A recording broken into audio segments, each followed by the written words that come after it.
unapologetic atheist interracial couple's progressive response to the fucking internet.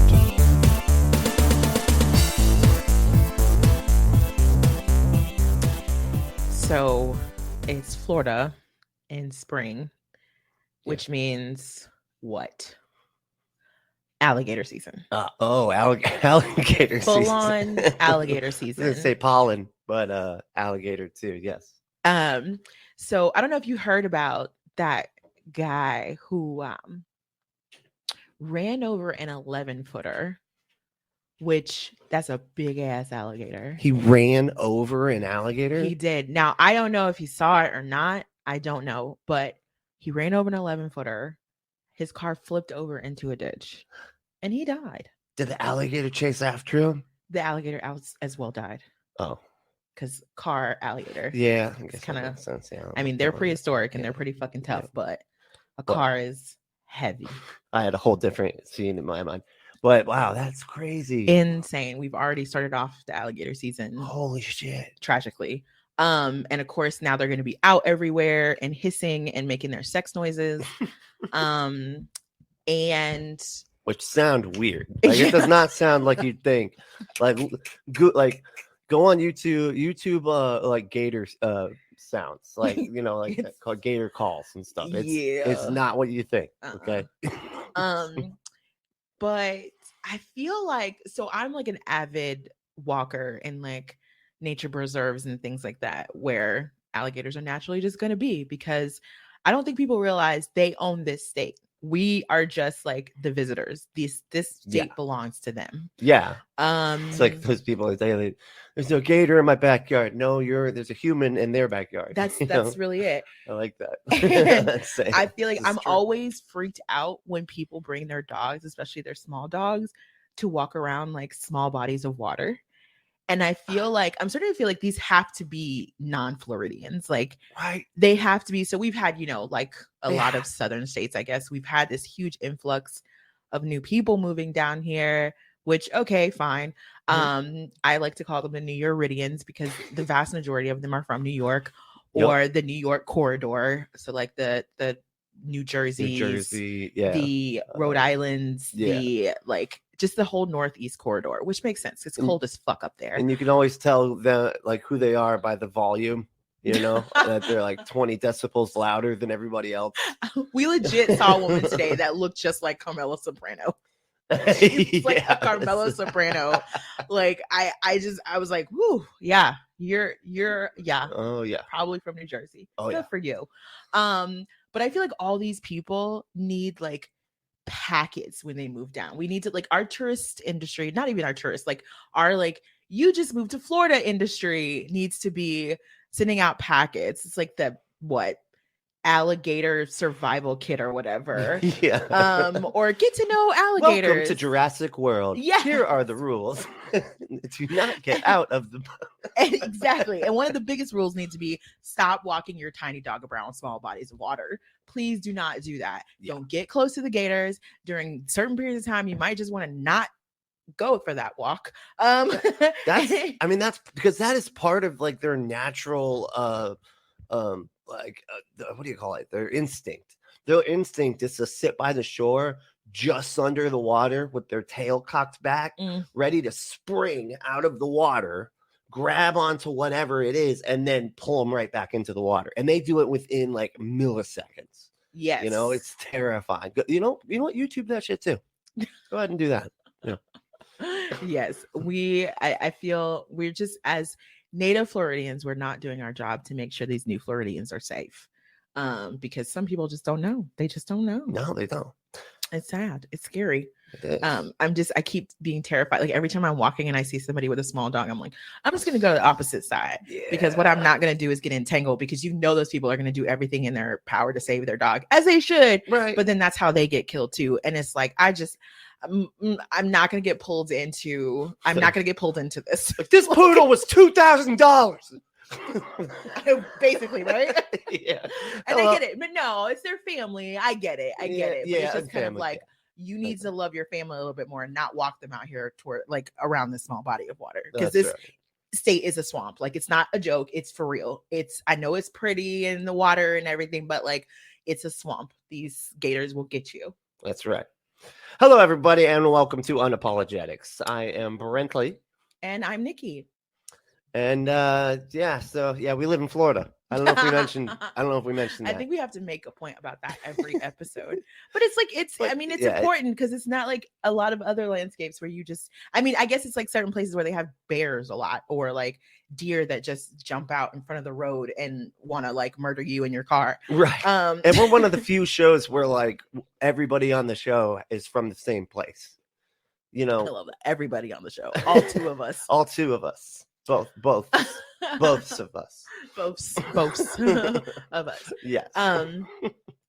Yeah. So we are Floridians. Mm-hmm. It's profound. That is. Yeah. No, I'm just kidding. Abundantly clear. Moving on. So we're gonna just have a show of basically headlines today. Yeah, we're gonna call it easy going. This is an easygoing show. Yes, very much so. So let's talk about the news. Let's just relax and complain. Talk about the news, baby. I don't know. That actually could be a banger cover. Work on that. Work on that. Okay, I'll have to put that together. Yeah. I think that could be great. All right. So first up, I guess is the biggest news, or it was the biggest news until Sunday, was Ukraine. There's a war in Ukraine. There's a war. I forgot all about that. I mean, oh God, that's so terrible that our news media is the worst. Like, we had one thing happen in celebrity entertainment news and it completely took over everything. Like, we weren't like it's crazy because a week ago it's like nothing was more important than it, but then now it's like it's weird how easily it can get bumped. I mean, it's crazy that Will Smith can end a war with one slap. That's we need more celebrities ending wars that way. You know what I'm saying? It's no, but for real, like the news of Ukraine like dropped out of the cycle for like 3 days, and then I peeked back in, and it was like obviously getting worse. Right. And I'm just like, oh my God, we got to stop talking about this because we need to be paying attention. We need our eyes somewhere else, obviously. Oh yeah. But I guess the people who are qualified to be having an opinion on Ukraine are still paying attention. So that's all that matters, I guess. Yeah. But yeah, wild, right? I'm not. That's not me. That's not either one of us. I don't. That's not either one of us. I mean, I think we can both safely say, obviously, we're anti-war. Oh yeah. And it's bullshit what Russia is doing, of course. Yeah. And hearts out to all Ukrainians. Good luck. Yeah. I don't this is fucked up. And it's been crazy just how like televised. And it's not because it's social media, so it's like a lot of just videos of like random people, with camera, I don't think has that ever happened in the past. We don't had the internet that long, right? I mean, no, I don't. No. I mean, I think we've seen. No, that's not true. We see it every time there is a ramp up to violence in Palestine and Israel. Oh, that's right. Okay, we did see the rockets. We got a good grip of it to when Syria was happening, is happening. Oh, yeah. But I think people just don't care about those very much. Right. I think people are just so used to those, used to brown and black people suffering that it just didn't catch on the way that, it has in Ukraine.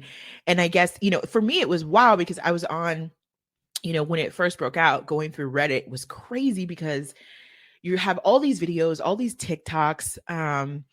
And the thing that was wild to me is how, stories about looters getting taped up to poles and stuff were happening. And people were just walking past and beating up people taped to poles because they've been found looting people's apartments. And for the most part, there are other Ukrainians that have been looting. And these, posts are getting upvotes to the, 100,000s or whatever. And I'm just like, and then, other posts where it's like, this group of people have killed whatever, getting thousands of votes. And I'm just like, what is happening? Jesus. I get it. I get the impetus. Russia is obviously the aggressor here and they're obviously in the wrong. And Ukraine has all the right in the world to defend themselves. But Yeah. I don't know how sitting on the sidelines and like upvoting these kinds of things makes sense. I don't know. Like, Feels kind I of don't know. It feels like maybe a dark. baser instinct that we should be careful of. Yeah, it feels definitely like dark ages-ish. You know what I'm saying? Yeah. Like, Yeah, right. And so that combination of this is some shit you would do in the dark ages, because honestly, it's a war. Who gives a shit about looters? Honestly, Right? like I don't care. Weird. Like if it's a war and I've abandoned my home and someone comes and loots it, like yeah, that fucking sucks. But sure, but I'm not concerned about that at that moment. Like Yeah. I've already abandoned everything. The whole point is I'm assuming it's not going to be there when I get back. yeah, I want it to be right. there, but I'm Exactly. assuming I've abandoned it. I'm assuming it's not going to be there when I get back. And like it's not necessarily that it's a good thing to be doing. Of course not. But at the same time, like bigger concerns. Like Yeah. who is taking the time to tape up looters to polls? Right. Like get the fuck out of there. That's It just that does not get fit. out, like, I'm sorry, the punishment go. does not fit the crime. Yes, as far and as let I'm the concerned. idiot who is in a war zone Jesus. trying to steal shit get whatever is coming to them. Like I don't know. It seems like the wrong thing to be concerned with at this moment. Mhm. But yeah, so it's just, again, we don't have expertise to know what we should do. Just don't make it worse. Yeah, I guess. yeah. Don't make it worse. Be grateful that we have President Biden at hand instead of I was just gonna say Putin. Instead of Trump. It's the second time you've done that. I know. She keeps on calling Trump Putin. I That's don't funny. mean to, but it's like the whole point is that we don't know what it would have been like with Trump instead of Putin, but we know Trump instead of Biden, but we know that it probably wouldn't have been. It would be a lot more terrifying. Obviously, No, I mean, every time during like his whole campaign, like half of the answers where you're like, nuke him, just nuke him, okay? Hurricanes, people, okay, just nuke him all. Right? You know, Yeah. it's like, no, don't do that, because then you assure the mutually assured destruction. I mean, it's a very complicated, sensitive process, and I think we're doing it right and just being like, look, don't escalate things. Right. But also at the same time, things are getting escalated and I feel terrible for those folks. Yeah. It's fucking awful. It's really sad, for the people that have to, and that's why there's so many people in Russia like being like, we are not Putin, Mm-hmm. and and it sucks for them because they're the ones that are losing out, them and of course the Ukrainians, who's and plus they're under duress too, right? Like they're being oppressed and they're under duress as well. So it's not like it's not like here where we do have a lot of structural problems that keep people from the polls and that keep a minority party like the Republicans in charge, even though the vast majority of us are not in support of it, and that keep policies shitty, even though we're all largely in support of better policies like Medicare for all and like free education and all that stuff. Yeah. But it's not the same as like literally having it's like if everything in our country was basically Fox News times 12. Right. That would be, I mean, it's hard to be an informed citizen not in support of the dictator when that's the kind of environment you're working in. Yeah. And then when you try to go against that environment, you're literally snuffed out, Oh, yeah. So like they will come for you. Yes, if you exactly. just Like, say things. It's not pretty. It's but yeah, it's all awful. And I let's just hope it ends with folks being able to go back to their home country and peace. But yeah, they're gonna have to do something because I mean, I think Putin's just gonna keep doing this, like, right? Like, it doesn't seem like he's slowing down. He's full on. I mean, it's kind of interesting to me in a way because it's like, I think what the argument is like we've reached a point where warfare looks different in some ways, like modern warfare, because America has introduced all these new gadgets that help have a war but not be so close to it, right? As far as like drones go, and just and then things that shoot rockets out of the sky and just stuff like that. Being able to have war with fewer casualties, right. And without boots on the ground, whereas Russia's not at that place. Like they literally are sacrificing their own people in order to make the kind of gains that they're making, and in a much bigger scale than we do when we, do war activities. Because we've, you know what I mean? Like we got to call a spade a spade. A lot of the things that we've been doing have been war for the other countries, just not for us. Like we didn't feel like it was a war, right? But the people, like I'm sure people in Afghanistan felt like they were being like we were in a war. You know what I mean? Right. Yeah. So but it's different for us because because we're basically getting protected from the worst parts of it, which is a part of the problem. We get like a free pass to do a lot of the same shit that the people we get mad at do. And that's why these things go on for decades instead of, however long this period is going to be, as far as the Ukraine-Russia war goes. So I guess we're just going to watch and see what happens. It's just so terrible. It really is. Really sad. Heart goes out to y'all in Ukraine. And Putin always fucking shit up. What a dick. I know. Just always fucking shit up. Just ride your horse and do your fucking Tai Chi or whatever the fuck and chill the fuck out, Yeah. He really is doing some kind of like Middle Ages, like it's like a middle what crisis, kind of the middle old school war. Yeah, it's old school war, and I think we all are just kind of like, wait, but we've only seen this in books. You know what I mean? Like, but that's not even true. But it's like, as far as we know, like, as what we're paying attention to, because of course we haven't been paying attention to most of the things, like what we're doing, like what we're seeing is just kind of like, wow, that's okay. This is like full on happening. Yeah. But again, we don't really usually see videos of the Russians like basically acting like the empire. I swear. They're like talking like we are gonna kill you dogs, you dogs. It's so wild. Like they truly believe that they're Nazis. Like, they truly believe that like Ukrainians are Nazis. And that they're on some kind of war to like extinguish Nazis. And that's amazing. That's just like, there's some layers to this, and we obviously can't understand everything because we're not from the fucking Balkans. Who know? We're not from East Europe. Like that shit is deep. So, but it's I don't know. It's a lot. It's a lot. I just hope that the Russian people and the oligarchs and somebody just like pulls the plug. Like just have some courage. Yeah, figure out a way to pull the plug. Like, get this, figure it out to calm down.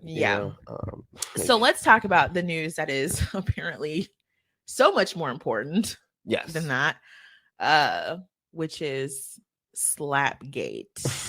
Slapgate. The slap heard round the world. The slap to end all slaps. That's right. The slap that changed the world. I did a brief video on it. On I think it was on Twitch. So follow me at Skeptic Brently on Twitch. You can listen. You can watch me sort of break it down. It's real quick. I just watched the video uncensored too. I found an uncensored one. Watch that shit. I love the Japanese one is so amazing. Like it's just so interesting. Like watching all of this chaos happening, and underneath there's this very like light and almost calming Japanese voice in the background, like narrating what's happening and like saying what they're saying. It's very interesting. I was gonna say, did they blur out the bad words? No, they should have blurred out the slap. Anyway, we're laughing about something. Blur out the slap. It's a slap, babe. That's not that big a deal. Go on. Anyway, well, you would think that it is, because it has taken over the news cycle for 3 days, 4 days, 5 days now, because it's Friday. And I mean, it is someone assaulting someone on camera. I mean, absolutely. But we see that like all the time. Honestly, we do. We literally have seen worse. WWE, is on every Sunday. Is it Monday? I don't know. I definitely don't know. I am no longer WWE's target audience. Yeah, I mean, like, okay, obviously let's get the most important things out of the way. It was absolutely wrong. It was absolutely inappropriate. Will Smith clearly needs therapy and maybe some anger management, and to just, chill the fuck out, bro. Chill the fuck out, bro. Yeah. And there's something deeper going on there, obviously. And he should probably work on figuring that out. And I don't doubt that he will, because he seems like one of the more self-reflective bit more rational celebrities. than a lot of well, like more than Kid Rock anyway, I'd say. Yes, you know, definitely more rational than Kid Rock. absolutely more than Kid Rock. And he's sort of the bar, I can you say that know, it's like confidently. it's above or below Kid Rock on the line. That's how you That's so decide. low. Oh, that's what we've become. That's what we've become. Sorry. That's You know? a very low bar. Yeah, so I mean, I think it was, obviously it was shocking. It was just kind of like, what the fuck? But at the same time, like, I moved on from it immediately. I was just like, Right. that's wild. But I'm sure the two of them will work it out and figure it out. And honestly, as far as accountability goes, I'm okay with whatever. Like, I'm not okay with anything dealing with the criminal justice system, because I think that that's dumb. I just think that that's don't call dumb. the police on Black people. Just Well, don't do it's that. not even that so much, because I'm like, look, if your life is in danger, then yeah, call the police. Like, if this is a situation where this person needs to be removed from society because you are afraid that they will hurt people repeatedly, remove them from society, obviously. Yeah. But this is not one of those situations. No, and I just find it so interesting. Like, one of the things that I find interesting about this whole thing is how we went from an entire summer of talking about defunding the police and what the police is good for, what they aren't good at and good for. And, you know, we had the same people who were putting up a lot of stuff. It's so much shit. But like the same people who were putting up, you know, they're changing their profile pictures to Black pages and stuff during, you know, the summer of Black Lives Matter and around George Floyd, are now like, that's assault, call the police. Like, Right. I don't, like, you gotta, okay, stop for a second, because what have you learned? Right. What have you learned? And honestly, in the video, like I said, like that's what I was saying. I was like, it's textbook, you know, assault. Mm-hmm. And you know, he needs some sort of accountability, you know, and it needs to be held account. And like, he's a fucking millionaire. That's why it's like, you know, that's why you know, the shits I give is like a lot less than if about, you know, the police being called, or, you know, being put in the fucks I give is like hardly any for that sort of thing, just because like wealthy people barely deal with they barely have to deal with the justice system. They can pay like a little bit of money and get out of everything. Yeah. Any kind of like, you know, what most of us will have to sit in jail, lose our job, lose our livelihood and all of this, you know, they don't have to deal with any of that. Well, I think, and I think it comes down to a question of what is accountability and what should it look like for certain people, because I think getting the criminal justice system involved would not help anything. Like, he's just going to pay his fine. If he does have to, there's probably not going to be any jail time. And if there is, he's going to do that thing where he probably just can go on weekends or whatever. And it's just because, I mean, like, this is LA we're talking about. This is LA, and celebrities we're talking about. Like, Chris Brown has literally been credibly accused of rape multiple times. He has been to like court multiple times. Got like, there's just so, and Chris Brown just came up because I was thinking about that crazy time in Hollywood where everyone was getting in legal trouble and like nobody was getting any accountability. The same thing like Lindsay Lohan, same thing, like just, and maybe that's part of the problem. But to me, I just feel like the criminal justice system is not the right avenue for most people, but especially not rich and powerful people, because they have ways around it that normal, ordinary people don't. So like, that's why if you're just on your factory floor job and some dude just comes up and slaps you, like, yeah, maybe charging them for assault is probably going to be best, because this person, like, that kind of accountability is actually going to affect their lives in a way that makes them think twice about doing this again. Right. Versus for someone like I don't think Will Smith is ever going to do this again. No. And why do I think that? Because we have over 30 years of experience of him in the public eye not doing shit like this. Mm-hmm. So it's like I'm not really freaking out, because this man is not a menace. No, not at all. And the way everyone has turned on him to make him seem like such a fucking menace after all that he's done and been a part of, it's positively, it's just weird. Yeah. It's fucking weird. You know, it's good. Like, I mean, a lot of the things that he's supported and done is very good things. You know? Yeah.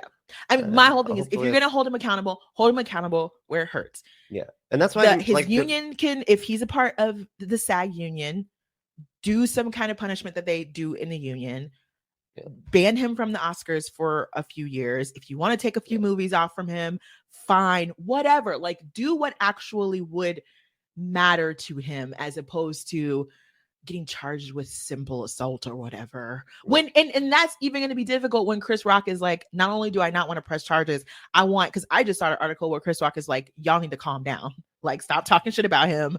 Stop going crazy. It's fine. Yeah. Like, trying to get people to calm the fuck down, because in the grand scheme of things, it was not that big of a fucking deal. No, it wasn't. It was just like, it's something that happens like literally every weekend at a barbecue, dude. Like, it's not the big, seriously, man. Like, I've done this shit before, and it included like, several. I mean, you can ask Kevin, my buddy Kevin, about it. He loves to tell you the story. I've done basically the same thing. Okay. So it's just, to me, it sounds like, who are these sheltered fucking people who've never seen someone just like randomly hit somebody at like a bar or whatever, right? And instead of calling the cops, the friends are just like, the barkeep is just like, get him the fuck out of here, and then the friends round him up and get him the fuck out. And I mean, if we want to talk about it, have a conversation about toxic masculinity, that's fair. Okay. But don't turn this into, he must be a domestic abuser and this is how domestic abusers are formed, because that is fucking going too far. This is a weak data point for the point that you're trying to make. Yes. And another thing too is, like, people need to understand toxic masculinity. For me, when I talk about toxic masculinity, yes, I'm talking about the way it ensnares women in it, and it absolutely does, and that's a big problem in it. But if we want to sell the idea of toxic masculinity, we have to be showing men how it hurts them more. Because let's be honest, y'all are. That's so sad we have to do that. But it's true, you're though. absolutely right. It's true. Like, you cannot take people who have been, and by people I mean most men, who are raised in a society to believe that women are worthless, and then try to get them to change to make women's lives better. Yeah. It seems to me, from a PR standpoint, you need to be talking about it in a way that makes men understand how much it's actually hurting them and their experience, and it'll help them change. And that's just like basic psychology. Exactly. And it's so sad, because it reminds me of exactly the same thing that I've been having to do online when it comes to abortion. You got to take the attitude of, oh, nobody's going to want to fucking Texas now.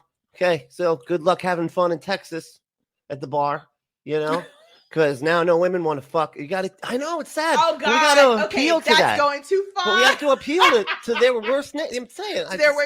You know what I mean? Oh, God, that's so sad, but it's true. It's true, though. Like, I hate it, but it's fucking true.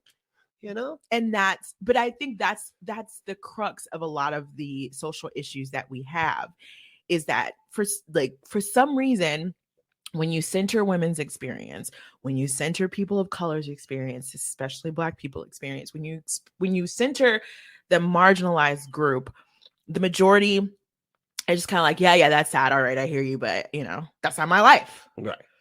And in order to make stuff really impactful, you have to show how this actually affects you. Right. So to me, some of the best arguments for anti-racism are the ways in which we literally have a worse system because of racism, and how it can improve your life too, right? Improve everybody's life, like white people, everybody's life, by being anti-racist. Because to me, that is the PR selling point. Like, I would love for you to just see Black people as human, but I know we've gone too far.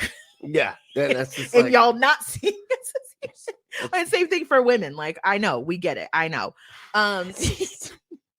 But I know it's actually so it's one of the more depressing parts of everything, really. But like toxic masculinity, talking about how he felt like he needed to defend his wife in this way, Jada Pinkett Smith, and all that stuff. And the way he ended up hurting another person because of that. Like, that all needs to be aired out and discussed, but it just needs to. They probably should do that themselves.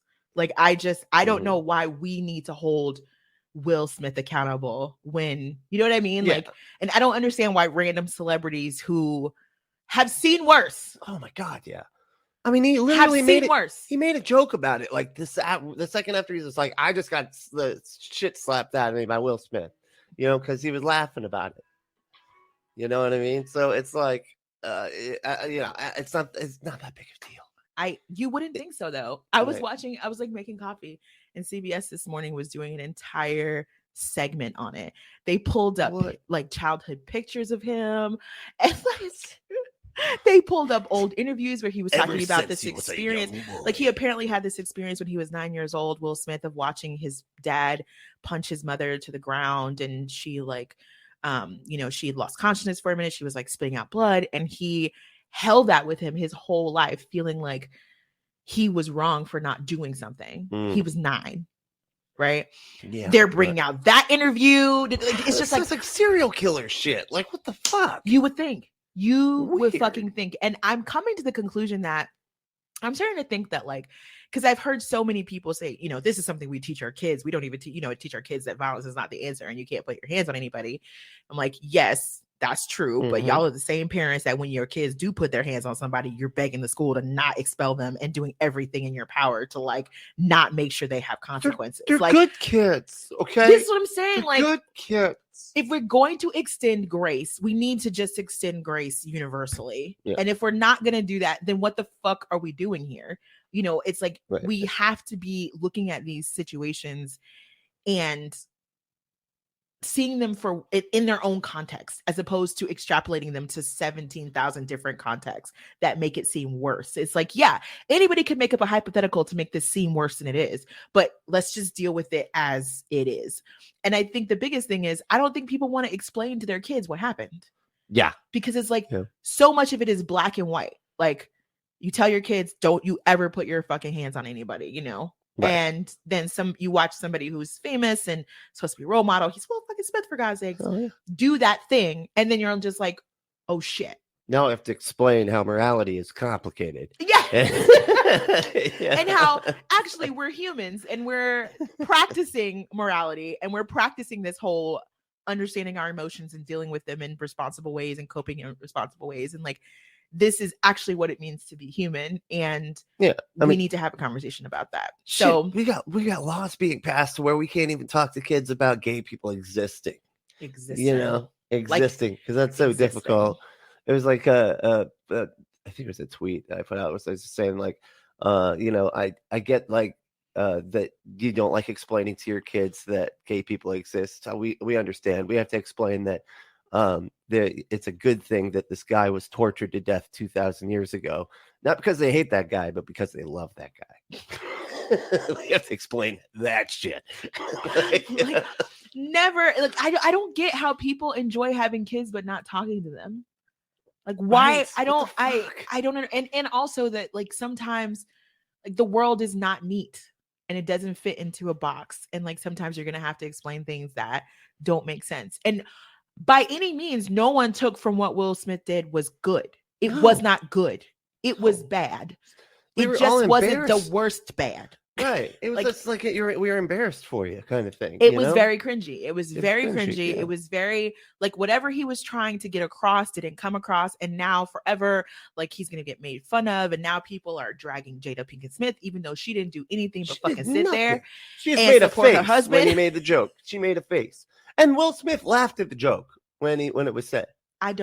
So fucking weird. He may have, but he also may have.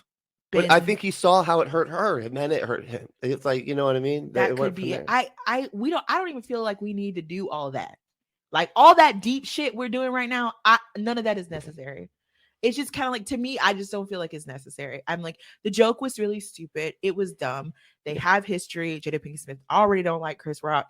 And apparently Chris Rock, that joke wasn't written. It was something that he was just riffing on. Yeah, and so the question of why he keeps riffing on Jada Pinkett Smith, as opposed to like everybody else in that room, right, including Timothée Chalamet, who was sitting there in a bedazzled blazer and his chest all out. Right. He's like, I'm gonna stop because. And then make a 20-year-old fucking reference. It's very weird. Barely remember that movie coming out. I was so fucking young. And I remember how much people made fun of that movie when it was out.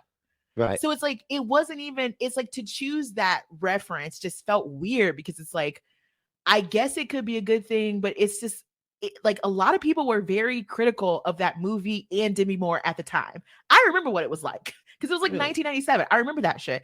Because I remember watching it, like renting it, at Blockbuster and watching it and being like, this movie is not that bad. Why is everybody being an asshole about it? Oh, it's the misogyny.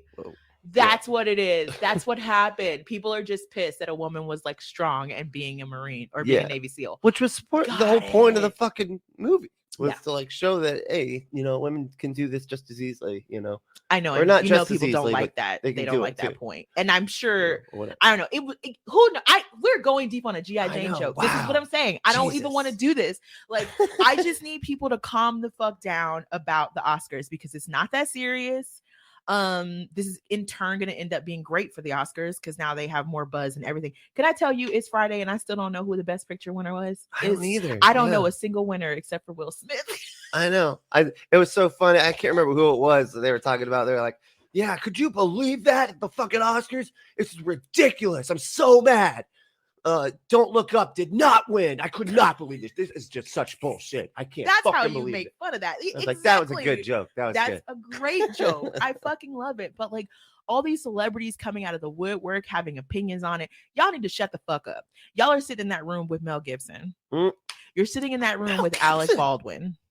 You're sitting in that room, like, you know what I'm saying? You're sitting in that room with Sean Penn, who is like curb stomped paparazzi. You're sitting in that room, like, you know what I'm saying? Like, it's just, these are the wrong people. These are the same people who tomorrow will do a Woody Allen movie. These are the same people who tomorrow will fly their ass to Europe to do a fucking Roman Polanski movie. These are the same people who will sign up happily to do a Quentin Tarantino film. The same man who sat at Howard Stern's show and said Roman Polanski didn't rape a 13-year-old. She wanted it. So like, this is like, shut the fuck up. Y'all are the wrong group of people to be holding anybody accountable. Ever. Let the Oscars ban him if that's what they're going to do, and take away the award if that's what they're going to do. Let his union deal with it if that's what they're going to do. But we as like plebeians, we got other shit we should be concerned with, because like Will Smith is fine. He had a moment. Most celebrities do. Most celebrities do. Yeah. Like, most humans do. Okay, we all do. Like I said, it just so happens they are human. It happens at like a barbecue every single weekend somewhere. It's fucking insane. But I don't want think pieces. I don't want any of that. But can I just really quick tell this story, please? I found this story of Al Pacino. He went to the Oscars one time when he was nominated for Serpico, and I wanted to read this story because I just think this is such a great story to tell about the Oscars. Okay, listen, Pacino. So Playboy magazine asked him, have you ever gone to the Academy Awards? Pacino: I was at the Oscars once for Serpico. That was the second time I was nominated. I was sitting in the third or fourth row with Diane Keaton. Jeff Bridges was there with his girl. No one expected me to come. I was a little high. Somebody had done something to my hair, blew it out or something, and I looked like I had a bird's nest on my head, a real mess. I sat there and tried to look indifferent because I was so nervous. Anytime I'm nervous, I try to put on an indifferent or a cold look. At one point, I turned to Jeff Bridges and said, hey, looks like there won't be time to get to the Best Actor awards. He gave me a strange look. He said, oh, really? I said, it's over. The hour is up. He said, it's 3 hours long. Like, Al Pacino went to the Oscars thinking it was an hour-long ceremony, and it was 3 hours long. Oh. So, look, Pacino continues. This is out of order.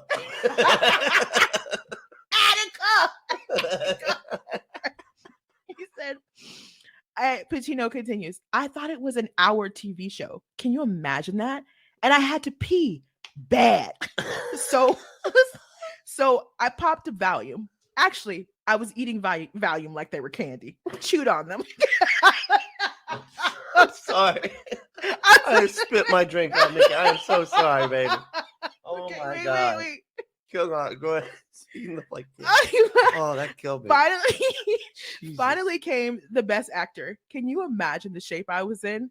I couldn't have made it to the stage. I was praying, please don't let it be me. Please. And he said, and I hear Jack Lemmon, and I was just so happy I didn't have to get up because I never would have made it. Oh man, I wish he would have won so I could have seen that scene of him just like walking, like trying to find the stage. There's a stage over here. No, that is not the stage. The stage is over that way. Oh, fuck. I'm like, of all, like, the Oscars is awful. We've had a history of the Oscars being awful. Like, we've had so many moments where the Oscars were awful, including when Hattie McDaniel had to sit in a fucking kitchen and couldn't come accept her fucking award on the stage. I'm sorry. That is worse than Will Smith just smacking the fuck out of Chris Rock. I'm sorry. Any day of the week. So I'm just, or like, fucking John Wayne being held back by 6 fucking security guards so he wouldn't assault a Native American woman who just wanted to like spread awareness about the fact that the way they portray Native Americans in film is really fucking irresponsible. Yeah. But yeah, like we've had like it's all gonna be okay. And I thought that story was great because I'm like, people need to remember how fucking vapid and awful the Oscars actually are and stop making this into some like cultural moment because it fucking isn't. Yeah, exactly. Now, that's that. But I do think what we do need to talk about is the actual crime that did happen that night, which is these goddamn award shows and the terrible, terrible dialogue that they try to pass off as comedy all night. Oh, yeah. Yeah. It's wow. It's cringy. It's so bad. It's largely like one of the reasons why I just don't even watch award shows anymore. Like right. I just Google the winners the following day because and then if I want to watch like performances, I just go to YouTube and watch those performances. Yeah. Or like it's on Hulu, I think, right now. So you could just like fast forward through to all the things you actually want to see. Oh, that's nice. But yeah, seriously, I don't know how anybody watches these shows anymore. Does anybody sit down and watch the full 3 fucking hours? Well, I think people are probably gonna watch now because they never realized there was an opportunity someone could get slapped. So I'm sure they're gonna be tuning in now. Now that it can be like a daytime soap opera, they can, they can. Why not? Right? But yeah, like these jokes are not funny. Like that joke was just not funny. And I think I don't understand why these award shows have to be venues for not even the hottest comedians. Like that's one of the things that kills me. Like when that whole thing went down with like, oh, Kevin Hart wants to host the Oscars, but he's being asked to apologize beforehand. And I was just like, well, Kevin Hart's fine, but like there's no other comedians who want to do it. Like he's not the only comedian that exists. And there are lots of other ones. And I don't understand. I don't know. I guess this year they try to do a better job because they actually had 3 hosts. They had and Chris Rock was just doing like a present, like he was like a guest star, I guess. But they had Wanda Sykes, Regina Hall, and Amy Schumer. But I mean, here's the thing that sucks about the Oscars, particularly, and really most award shows. And even if I'm gonna watch an award show, I'd much rather watch the like MTV Awards where they can actually just be classless. But yeah, and they're usually actually funny. Like the jokes are actually sort of okay, at least. I mean, they're not they're not grandpa level of like, where there's original stupid like comedy. You know what I mean? Yeah, like 20-year references. Yeah. But the thing is like G.I. Jane. I don't even know if I was fucking how old I was when that came out. Like we were young. I mean, we weren't that young, but we were pretty fucking young. Right. But I think like I don't understand why. I don't understand the format, honestly. No. And like honestly, I don't understand why an award show that's basically celebrating movies that are all R-rated or at the very least PG-13 or more has to have such like why can't it be on HBO? Right? Like who are there people bringing their fucking family? What Mormons are bringing their goddamn family? I guess there are kids that like are in movies that go to the shows or whatever. That are in the movies. Yes, exactly. Like or just kid actors in general. Okay, so yeah, it's like the cast of Stranger Things, is sitting in the crowd and you don't want to, show crazy shit, I guess. I don't know.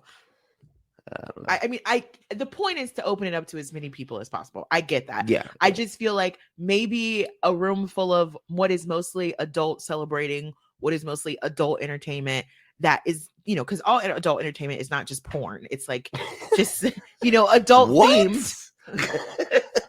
Like adult themes. I thought that was the only thing that entertains us anymore.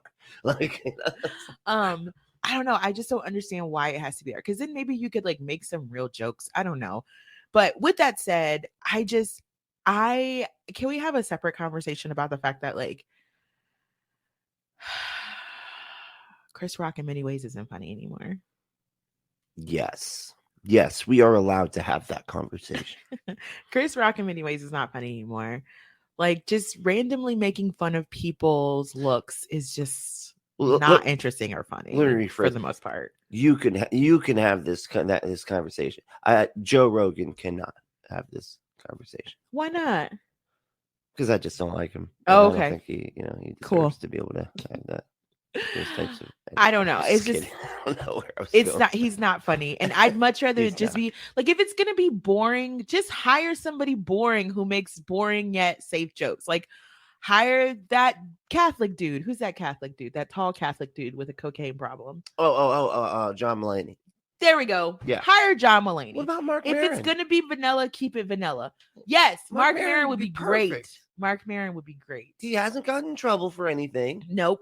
He moves great at observational humor that doesn't punch down. Exactly. He moves with the times. He stays right where he stays in his lane. I mean, and he's fucking hilarious. Yeah. Like I don't know where everybody's at. I'm pretty sure he wasn't a big enough star, I guess, or whatever. I know why. I don't get it. I don't understand. It's the same thing problem I had with Norm Macdonald. It's like nobody appreciated him until he died. I'm like, fucking, I've been saying this. You will die on this hill that you were the only Norm Macdonald fan while that man was alive. I keep trying to reiterate to you how popular that man actually was. I mean, I guess you're right. He had a couple Netflix, like weird Netflix shows that were just like weird. Oh God, those were very weird. Why did they give him money to do that? I don't know. He's not good at like just talking to people. No, he does not seem to be comfortable. He did not seem to be comfortable. No, he's good at stand up, and that's what he should have stuck with. But anyway, what were you saying? That's Jesus Christ. We just took it aside to analyze Norm Macdonald. Yeah. But yeah, I feel like there needs to be if it's gonna be vanilla and all that stuff, like you just need different comedians. You know who probably else would have been good? Amber Ruffin. Oh, okay, yeah. Amber or her former boss, Seth Meyers. Oh, Seth Meyers. Yeah. Oh, fuck yeah, dude. Oh, I love Seth. I think he is one of the best. Like, he is the best, like, late night television dude. Like, I mean, I watch it. It's so weird to call it late night television because I watch it all in the morning. So for me, it's like morning time television. Yeah. But he is amazing. His impressions are perfect, are spot on. Like, and it's weird because he was one of those people that I used to hate on like Saturday Night Live and stuff. But then like now that I see his show and like see this like true talent like come out, he is fucking incredible. Yeah, I will say that he's the most entertaining of all of them. Absolutely. Like I still don't get the premise of Jimmy Kimmel's show really, or right? Like I don't get the Jimmy's and Seth Colbert, Stephen Colbert, yeah, Stephen Colbert. Stephen Colbert is fine, but he creeps me out sometimes. Well, like he reminds me of an old dad who like is really sweet and nice, and then all of a sudden just loses his shit on you. Yeah, and you're just terrified and traumatized for the rest of your life because somehow that man just becomes so scary when he's serious. Yeah, I don't know. It's just very uncomfortable. He just seems old to me. Like he has old guy. But like, there's nothing wrong with being old, mind you. But like Bill Maher type, like old guy comedy. Like I don't know. I mean, he's not as bad as Bill Maher, obviously. That's hard to get to. But yeah, I think that there tends to be this tendency lately because I had the same criticism when I watched amongst the terrible transphobia that was all throughout Dave Chappelle's most recent Netflix special. There was also this portion where he was basically like making fun of and laughing about beating up a Black lesbian, and there was a string of jokes about Black women, and it just all felt very weird because it's like, here's the reality. Like, the vast majority of the people in that audience are white people, because that's who can afford to go see Dave Chappelle at this point. Right. Like, he's a very expensive ticket to buy. And it just felt like he was telling jokes that are very like insider Black people jokes. And so it felt kind of like, who is this for? And like, what are they laughing at? Because do they even understand? But also, like, you, Dave Chappelle, are not married to a Black woman. And I don't even know what your relationship is to like, do you have Black women in your life? I don't even know anymore. And so it just feels very like, there is this question of why, like, Chris Rock, Dave Chappelle, Kevin Hart does it too all the time. Like, why? Bill Burr.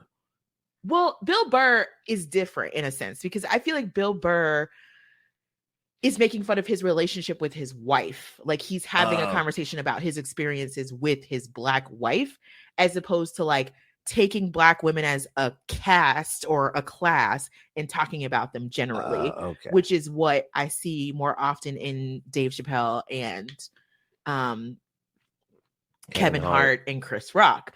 Like, I was looking through some old stuff and saw that not only like Chris Rock made fun of Jada Pinkett Smith in 2016 when she decided to boycott the Oscars for Oscars So White. And it just felt weird at the time. And it still feels weird. Like, why would you make fun of something that fundamentally is supposed to help the people you claim to support? Like, and then he made that joke. And the punchline of that joke is like, you're not even invited to the Oscars. Just like, I would love to boycott Rihanna's panties, but I'm not invited to that, right? Like, that was kind of the punchline. And it's just kind of like, first of all, why are you saying panties? Gross. Yeah, we all know it's undergarments. That's the word, undergarments. Okay. It's just that word. It's just like, it just sounds so panties. Delicate and like, I don't know. It's just like, I don't know. I don't even know what the right word should be, but it's just kind of like, that word just feels awkward to say in front of a large group of people. But then it sounds like the kid version of pants. You know, like how Joey, it was like, Joseph is the adult, like, right, and then you got Joey. That's like, you got pants and then you got panties. I don't know. Yeah. I don't know. It was your friend's reference. I don't know. No, it's not. That wasn't even a friend's reference. I'm just saying that, like, usually you call the little kid Joey. Didn't you just say? Oh, why did I immediately think of Joey from Friends? Well, because I talk about Friends all the time. Yes. Yeah, I'm triggered. I'm sorry. I love that show. But like, I just don't understand. Like, why would you bring that? Why would you not be in support of them doing something constructive that actually made a huge point, like made a huge change to the way the show is, to the point where now we have so much more diversity when it comes to, I mean, I shouldn't say so much more, but they recognize more more work by people of color. More people of color are being nominated, and also movies that are not don't necessarily have the snob of the Academy all over it are also being recognized. So that was just questionable. And then also, like, Rihanna, like, why? What is this about? It's also fucking weird, because if we flip the script, we cannot imagine him standing there and making those same jokes about Nicole Kidman. We cannot imagine him standing there and making those same jokes about, most of the white women in the audience. You know what I'm saying? Kelly Clarkson or something. What? She's a woman that people know about. Yes, but I'm not sure people put her in the audience of the Oscars, though. Kelly Clarkson is like a singer and TV person. It doesn't matter. You're right. Okay. Sure. I don't know. Sure. I don't know who. But I'm just talking about big, like, think about big movie stars. Jennifer Lawrence, Nicole Kidman, Kirsten Stewart. Yeah. All of Kristen Stewart. Like, most of these people, you're not going to see him making jokes about their appearance. It just isn't something that they do for some reason. But for some reason, Jada Pinkett Smith is like on the chopping block. Black women, it's like, it's okay. Like, it's okay. Like, everything is allowed. And it's just very weird, because it's like, usually those kind of jokes are seen as punching down and people don't love them. But it seems that certain category, including like trans folks, Black women, you know, certainly the anyone with any disabilities, like, are all seen as open fodder. And I don't know, like, it just feels weird that the future of comedy seems to be like just making fun of individual people. You know what I mean? Or not individual people, but like individual groups, as opposed to like anything that's actually smart and clever. I don't know. Yeah. Like, can y'all just be witty instead of mean? That's my question. Yes, like, is it possible? just being mean is not funny, and I don't know where this like weird trend of I'm just an asshole and out loud, and that's comedy, you know. Yes. But fucking Dave Chappelle has like grabbed onto that and basically made it his entire bit. His It's either entire bit. that or like pretending to be some philosopher who hasn't actually thought anything out at all, but acts as though he knows, you know, all of it, you know? Or at least the most thought that has gone onto it is whatever has populated in their own brain, and that's enough, because seeking other opinions or viewpoints is seen as somehow weak Yeah. or something, Yeah. or not like seeing the world as it is or telling it like it is. And it's all just, I don't know. And it's weird, the people that we give that authority to, which seems to be only comedians, and in many ways only male comedians, because the way people treat Amy Schumer these days is fucking gross. Like, look, I am not an Amy Schumer fan. Right. Yeah. I think her comedy is just fine and Yeah. whatever. But at the same time, she was and is a huge deal. Like, she did things in comedy and had accolades in comedy that a lot of comedians never ever get to. And the fact that she's still derided is just so weird to me. It's like, isn't she a part of your club? And for the most part, it seems to be she's not a part of their club. No, Like, she doesn't get to be a legend. And I don't understand, like, why is it only the fucking worst offenders saying whatever the fuck they feel like, regardless of consequences, get to be the legends, and not all the comedians who sell out I don't know stadiums and do all of this and all of that. It really does kind of drive me nuts, because like what was the guy that got in trouble for jacking off? Louis C.K. Louis C.K. People see him as like a fucking legend. It's very weird. Have you ever seen his comedy? Yes. Not that good. Okay. Not that good. I really don't think he's that good. Yeah. Honestly, I really don't. I gotta say, when I like his self-deprecating stuff. That's it. Yeah. Because he is an awful person. But she is better than he is, I think, is my point here. But if you say that out loud into like any kind of public, you will get fucking screamed at. Yeah, that's gonna be a problem. You know what I mean? And I am a comedy enthusiast. Like I love watching comedy and everything, you know, and so it really pisses me off. Like I actually don't really like Amy Schumer that much, but that's the thing. A lot of people I know don't either, but nevertheless, she's like a billionaire. I don't know. She she knew what she was doing, and she did it well, you know. This is the thing about comedians, like they're supposed to be our philosophers or whatever, and like such a big deal, but at the same time I don't know who half of these fuckers are, or like their comedy, I listen to their comedy, I'm like, this is just okay. Yeah it's that seems to be most of it. Like it's just all right, sort of. I don't know. So we can't go down the road of like talking about what comedy is or isn't, because at the end of the day, like it's so subjective and it's so awful. But y'all just like, it's gonna sound like Kant, like the a priori understanding within the grasp of comedy within itself is in and of itself a okay. Yeah, you just made that so much more. But anyway, here's my question to you on this topic, and then we can move on. Is like, you know, comedian or not, right? There's this thing of like, you don't get hit for the things that you say. And I'm just trying to figure out, when did we get to there? Like, I think that's a great ideal, surely, but that doesn't seem to reflect reality. Like, everyone's careful about the things that they say around other people because of that very reason of you don't know when people are going to flip their shit. Right.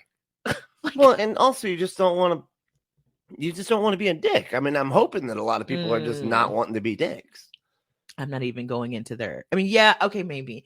But I just feel like a proper motivation should be self-preservation. And so don't make dumb jokes. Like, don't make purposely or jokes that seem to be at the expense of other people's physical appearance. Yeah, that's shitty. That just seems like a obvious, because I think there's this thing of like, let's make fun of rich people. And I get that sentiment of like wanting to make fun of rich people. Yeah. But I feel like there's so much more you can make fun of that has nothing to do with like I feel like there's definitely a well-formulated red table talk joke he could have made, which is something that Jada Pinkett Smith is known for. And that show is full of shenanigans. So it would have been an easy hit. But instead of going for like the things that she does, it's let's go for the way she looks. Right. And the joke is she's bald. Yeah. And so it's just like G.I. Jane. And that's 20-year-old somebody reference. Being bald is not a joke. Even if it's dudes, it's not funny. No. Just being bald is not funny. Like, even if she chose to be bald, she didn't, she doesn't have alopecia and she's not losing her hair. And this is a timeline in which she actually shaved her head. It honestly is not that big of a deal. And you know what it brings me back to? It brings me back to the whole situation when Willow Smith was like 14 or something. And she had just finished, I think it was like a year or two after she did that song, I Whip My Hair Back and Forth. I whip my hair back and forth. You know that one. And she shaved her head. And everyone was so pissed off at Will Smith and Jada Pinkett Smith. And like, we're coming after Jada Pinkett Smith. What? Like, yes, big time. Because they allowed that to happen. Exactly. But at the time, she made a great point of like, I don't control my daughter's hair. Like, it's her hair. It's her head. She can do whatever the fuck she wants to do with it. Exactly. Yeah. And it grows back. And it's like, and this is a part of the problem because women's personhood is interpreted mostly through their physical appearance because that seemed to be the only thing they have to offer. So when they willingly do things like cut off all their hair, which is, I guess, what Chris Rock assumed that she did, it's worthy of, denigration. Ridicule. Because how dare you make yourself less attractive for my eyes? Mm-hmm. Yeah. And I want to make it real clear, real quick here. I don't have that rule. A lot of the members of like the panel stream that we do have the rule of like never making fun of appearance or anything, something like that. I don't have that rule, but I also would not do shit like that. You know what I'm saying? Like, I think there are ways to do it that's tasteful. Like Gary Busey looks like a set of teeth grew a human. Like, that's funny. You know what I mean? Like, there are ways to do this, especially. And you would never make that joke on an Oscar stage though. No, probably not. Exactly. Because there would be a fear of like Gary Busey coming back and doing something to you, or because the man is not always stable. I mean, if you've seen him try to run, I think I'd be okay. But also, it's just like this reality of everybody looks different. Everybody has different shit going on. And like, if we start making fun of everybody who just doesn't fit this narrow idea of attractiveness, then we're going to be here all fucking day. Do you got something clever or witty to say? Or can you just go? Yeah. You know what I mean? Yeah. It's just, I don't know. It's just very, especially when you have people in the audience who are doing, like I said earlier, Timothée Chalamet had on a bedazzled blazer with his chest out. Right. And clothes you can make fun of because they choose. Brent's gonna put out a treatise of what's allowed and what isn't allowed. Yes. Check the show notes, and there will be a allowed list and a not allowed list. Yeah, I don't know. But I feel like remember self-preservation. Don't just be going around saying dumb shit just to say dumb shit. Like we all think jokes in our head that is hilarious to us in our mind, but shouldn't probably be uttered in front of an entire in an international audience, which is what he did. Yeah. Because I love how everyone wants to make a joke that like, Will Smith slapped him in front of an international audience, so that makes it a big deal. But I'm like, so him like denigrating her for losing her hair in front of an international audience is not the same. Also, a big deal. Like, especially too, learning now what we know, which is that he just riffed that it wasn't written. Right. And there was no intention on the producers to make fun of her in that way, right. Especially when he goes to, like, he had just finished making jokes about Javier Bardem and Penelope Cruz, who are also married, but the jokes that he gave to them are related to them winning awards or not winning awards.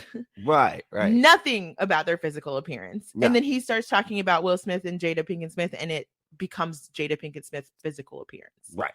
What the fuck?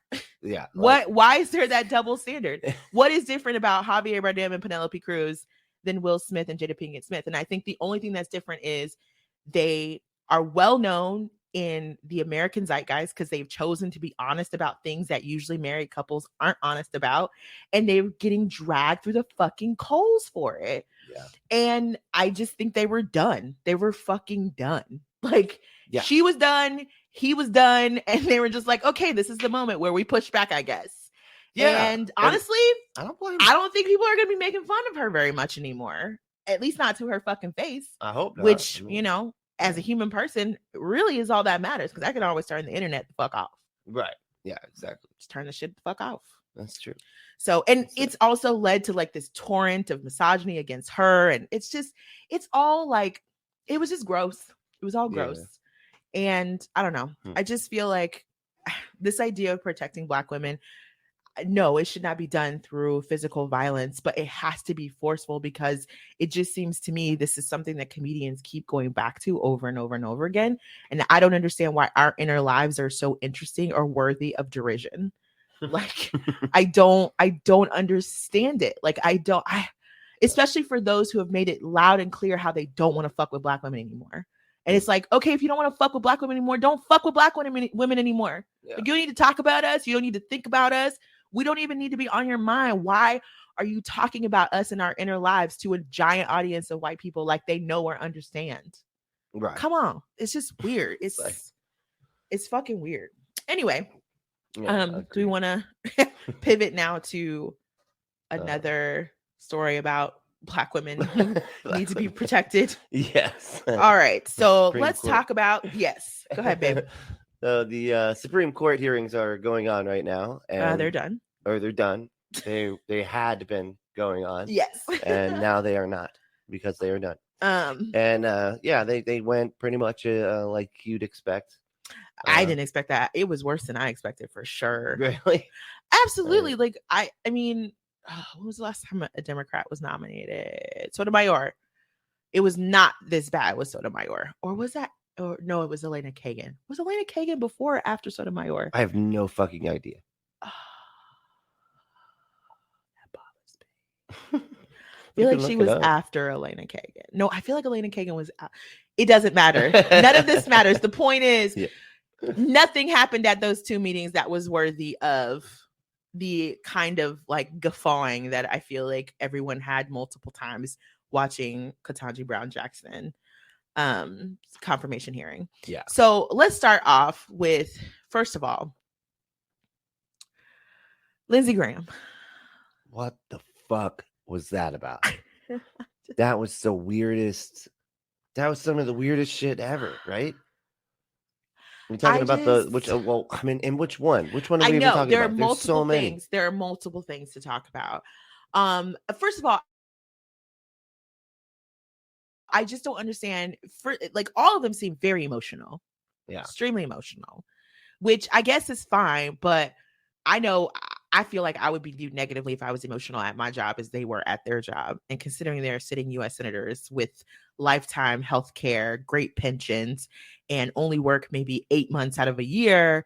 And I put work in quotes. Right. Why are you so mad, dude? Right. And and especially with Lindsey Graham, he always looks like he either just got done watching Terms of Endearment or got stoned as fuck right before he got. I don't like. He looks like either one. I can't tell like which one it is. You know, I don't know. Was he just crying or is he stoned out of his goddamn gourd? I don't know. All I will say is, like, first of all, it was shocking to hear him say the quiet part out loud, which is basically like, I will spend whatever amount of money, like I will approve whatever amount of money is necessary to continue to deny habeas corpus to Guantanamo Bay prisoners. Yeah, what? Yeah. And everything we're doing there is fine. That was just kind of like,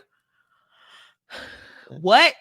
What were we Like, talking about again? Like, what I were know we that saying? y'all exactly like I know that y'all believe that because your actions symbolize that. But at the same time, it's just kind of like, bruh, we're in America and you're talking about suspending habeas corpus. Like, what is wrong with you? Like, Right. this is not like, do you actually support our constitution and our country? Like, what are you talking about?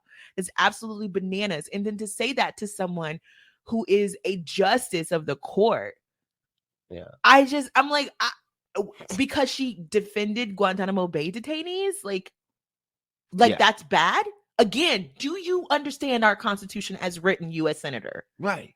Yeah, I think they don't like it. Like they hate America. A lot of them do. They hate our laws that we have. Oh, you know what they would that- say? They hate the way those agitators Yeah. have shaped U.S. law from what our founding fathers intended, even though that's a Right. concept from the founding fathers. So I don't know what They the fuck came they're up with talking that. about. Yeah. What is going on? They don't like the law applying equally to everybody. That's the thing. They want No. a different law for different people. It's You very know, much that's Starship just the thing. Troopers Yeah. energy. Some people are citizens and some people Yeah. are not. That's true. And the definition of citizen is getting more and more constrained. And we see that in the way that, not too long ago, Mitch McConnell made it seem like Black people are not a part of American life in the same way white Americans are. Like, Right. somehow we're just this colony within a state as opposed to being a part of the state. Right. So there was that instance of just like, damn, do these people even know our own law and legal practices? But then there was the religious test question, basically. Yeah, that was so weird. Like, what the fuck was going on with that?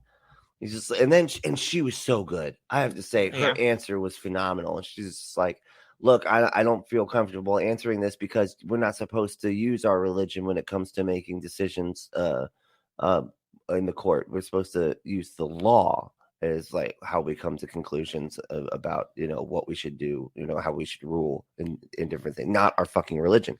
And what he was trying to say is that Amy Coney Barrett was like the one that was getting dragged over the coals, but she was in a fucking cult that even the Catholic Church, which she is like claims to be a part of, disavows. A cult that its express purpose is to repeal laws on the books that we have to protect minorities. Yes. Yeah, exactly.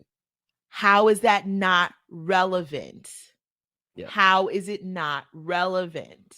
Right. And we can't trust, with that's the thing with Democrats. Like, everybody asks, like, all the like Democrats are all like anti-religious and stuff. That's not true. There's like all of the Democrats that are in in the Congress and everything like the majority of them, like 99.9% of them, are Christians or religious of some sort, right? You have to be. But they just understand that, hey, they're governing the entire country. Mm-hmm. And there's a bunch of us of a bunch of different religions and non-religious people, and they govern all of us. Mm-hmm. And we all deserve equality. We all deserve to be heard equally and be treated equally under the law. But the Republicans want Christian supremacy. That's what it is. Yes. They want Christian privilege. Yes. And supremacy. Yes, absolutely. Yes. And if South Carolina had anything in them, they would recall that motherfucker, because the admissions that he made while he was doing that questioning made him seem he's already unfit. Obviously, we've known Lindsey Graham has been unfit forever. But like, this was just such a display of like, why are you here? Right.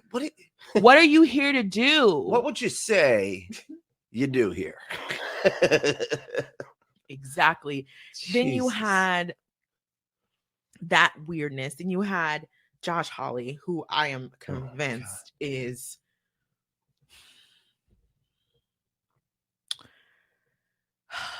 that man has to be like, I feel like maybe after MK Ultra or something, like those same scientists were like, let's do this like really underground experience where we raise people that end up being like Josh Hawley, Senator Cotton, Right. fucking like, because these, like, I don't Brainwash them understand until how do these people exist in like, how do you look at yourself in the mirror? they're the Ayn Rand Manchurian candidate. Yeah.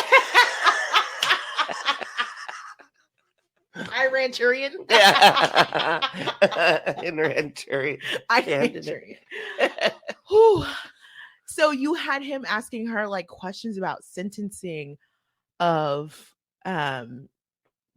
people convicted of pedophilia and having child porn and things like that, because now the Republicans are on this big grooming kick, and basically like every person who like every Democrat is like grooming people, I guess, or grooming children into becoming pedophiles and a part of the LGBTQ community. Yeah. Yeah, you're right. It's an offshoot from Q. Yeah. It's just kind of like, and us being cool with gay people, because if you're cool with gay people, that means that the slippery slope there means the next thing you're going to be cool with is pedophilia, because that makes fucking sense somehow. Which is so, it's not even new. It's so old school. Like trying to put all gay folks in the same basket as pedophiles is such an old, incredibly old trope. Mm-hmm. And I don't understand.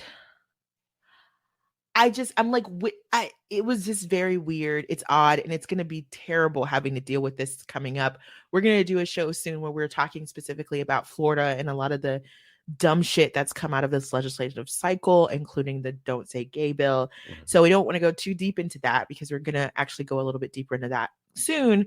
But it's just kind of wild to me how they're just full on bringing back, like like they're full on trying to overturn everything that we've done in the past like 60 to 70 years. Yeah.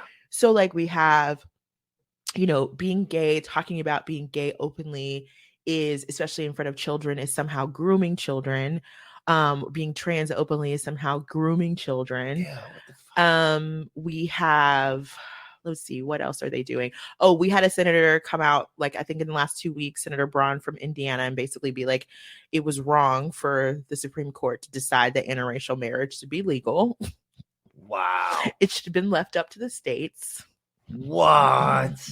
Are you serious? Yes, because the fucking bonehead was trying to make an argument about judicial activism as it relates to Roe v. Wade, and he let his Klan hood come down a little too far and included Loving v. Virginia in that. Of course, he since walked that back, but it doesn't matter, because we know this is what they actually want to do. Oh, yeah. They keep talking like it's a states' rights thing because states get to be fascist, because they understand that it's actually much easier to take over the levers of power in a state than it is to do it nationally. So it's like, let's just put money and effort into that and create our own little theocracies and create these little laboratories of fascism that are our states. Mm-hmm. That's all it is. It's not even that difficult to see where they're going. The question is going to be how well Democrats are going to be able to stem the tide. Right. And it's going to be terrifying. And I've heard, and I've heard like even leftists like say like, oh no, we need more states powers, and stuff like that. I'm just like, why, man? Like, why? Why? Look, federalism is what it is, and it's like, I get why the system has to be this way, right? Because we don't necessarily want just all centralized power, because states do have their own unique issues that somehow they have to figure out, right? Mm-hmm. Like, but there shouldn't be some states to where Christians like get like everything they want and get to hurt all the people that they want, and then be like, well, if you don't like it, then just move to fucking California. Because I'm sure you can afford to just drop everything and move to fucking California. Because or whatever, then it becomes an issue of minority rights, right? Because it doesn't, like, marriage can't mean one thing in the state of Florida. It means something else in the state of California. Right. It's illiberal. It doesn't make any fucking sense. It doesn't work. The same thing with interracial marriage. There is no world in which we can live in where a state can be against interracial marriage and another one not. Like, we lived in that world already. Yeah, we've already done it. Didn't work. I know. It was awful. That's what drives me crazy about them. It's like, We've already tried this shit. You know, they act like, you know, they act like they got these ideas and that we like we don't know what will happen when they are put in place. And it's like, no, the reason that the laws like are the way they are, and we moved past that is because this shit has already been done. You know, like with Roe v. Wade, like, and women were harmed a lot, like a lot. You know, and they're like, but only like the bad women were hurt. So, I mean, they are fully in support of the suffering of women, and that is undeniable. I was just listening to a story, I think on the Daily, New York Times, the Daily, where a woman had to fly from Texas to Colorado just to get a D&C after a miscarriage. So it's not even that you can't actively get the procedure of abortion. It is actually that a whole portion of women's healthcare has been shut down. And to seek actual healthcare, you have to go to another state. Yeah. So obviously, lots of people don't have money to do that kind of shit. No. So I don't know, man. Texas is just terrifying. Right. Honestly. I mean, we can't say much because we're in Florida and we just passed a bill that's very similar. Very similar. So, but it's just kind of like, wow, they're really not interested in the suffering of women at all. And they refuse to see women's healthcare as like a thing that exists on its own that has nothing to do with your religious beliefs. Right. Like my uterus is not my uterus was not given to me by God to do nothing but hold babies. Like, I live here. That's what they this is my body. It's like I don't, and that's what they think too. They really do believe that. But how traumatizing too to have to be pregnant, to want to be pregnant, to then lose the pregnancy and get the added trauma on top of it that you can't get the care that you need in the community that you live in. You have to spend your hard-earned money to then go and actually end this pregnancy safely, because if not, you're going to end up septic and dying. Right, yeah. Because a D&C is required to get rid of a miscarriage. Like it's not even like you have dead cells in you inside of you. Exactly. Like, you can't have that in there, man. That's so dangerous. Holy shit. They're just like, we can't do that here. You're going to have to go somewhere else. That's so fucked up. Because it was like technically right still in the center of time that you like, it was like the day after or whatever. They could not do it because it's only like 6 weeks or something, or no, it's like 6 weeks. Yeah, it's something ridiculous, ridiculously small that does not align with actually how women's lives are. Yes. Yeah. And she fell within the wrong time frame and had to fly all the way to Colorado. I couldn't even imagine. Like that's just how fucking dramatic. That's why I think, and I believe it was the Church of Satan, or the Satanic Temple, is like, working on getting those pills, that you can take the 2 doses of the pills. If you take them early enough, you can have an abortion. And it's real easy, real safe. They're like more safe than fucking like dick pills for men. So, and if you want to see something kind of fun, there was a woman took them live on air. With people that were pro life, people, and their faces were just in complete shock. It was hilarious. Anyway, the Church of Satan is basically making it so you can order them, and you can have them sent to you and stuff. And so even in Texas, because it's a religious freedom, they can use religious freedom. So it's not so stupid that we have to play this game, this religious freedom game. So it's the dumbest thing in the world, and it's exactly why we need to tax churches. Yeah, and it's exactly why we need to just get rid of every type of like religious exception and just like stop curtailing people's religious shit, but also just can we just not talk about it? Can we just act like, you know what I mean? Like, I don't ask you what your hobbies are. Right. Because I don't give a fuck. Can we make that the same thing for religion? Because it's absurd to me that we have to go to court to get exceptions. Like, it's absurd to me that Native Americans had to go to court to get exceptions for peyote. Right. Like, that to me is insane. Right. Insane. Who even cared enough to make it illegal. Like, I don't even it's so insane to me. Like, let people practice religion how they want to unless they're harming people. And also like leave people alone. Like, I don't get it. I don't know. But but those are the same fucking people who act like the government isn't giving us enough freedoms while doing everything in their power to use government to take away as many freedoms as possible. And everyone just like all their supporters just support it like it's not logically unsound. These people are batshit. Yeah, you're absolutely right. The party of freedom like works so hard to take away as many freedoms as humanly possible, but yet wearing a piece of fabric on your fucking face so that you don't kill anybody is like just bridge too far. A bridge too goddamn far. Brent, I have to smell my own breath. I know. Right? People can't see my smile, yeah. so they don't know that I'm a friendly. They're getting acne, They can't hear. Like, it's hard for them to hear me. Yes. Yeah, that's right. The other one. The kids are getting snot all over theirs. Like, I've never experienced so many people having so many excuses for wearing a small cloth across their face. Unbelievable. And say it's like the worst, like you're taking away all of freedom. And then meanwhile, they're like, oh yeah, 6 weeks, like, abortion ban, like that, Yeah, like no that's deal. not removing anybody's rights. No big deal. That's not going to inconvenience nobody. The cluster of cells rights are a lot more important than, the human housing them. Jesus Christ. So with that said, obviously, Ketanji Brown Jackson did great despite, all of that mess. You had Ted Cruz asking her tons of questions about like, are babies racist?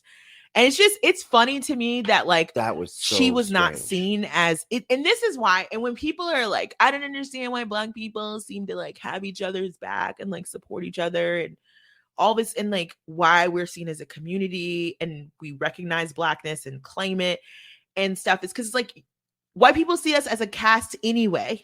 Yeah. They're all and are going to treat us all this way anyway. Yeah. We don't get to be individuals, but we also don't even get the luxury of being stereotypes without it fucking us over. Yeah. Like, we just don't get the benefit of being human. And it was so obvious that this person who sat there with largely factually more experience and, just more experience, more accolades than most of the people sitting on the court currently. Right.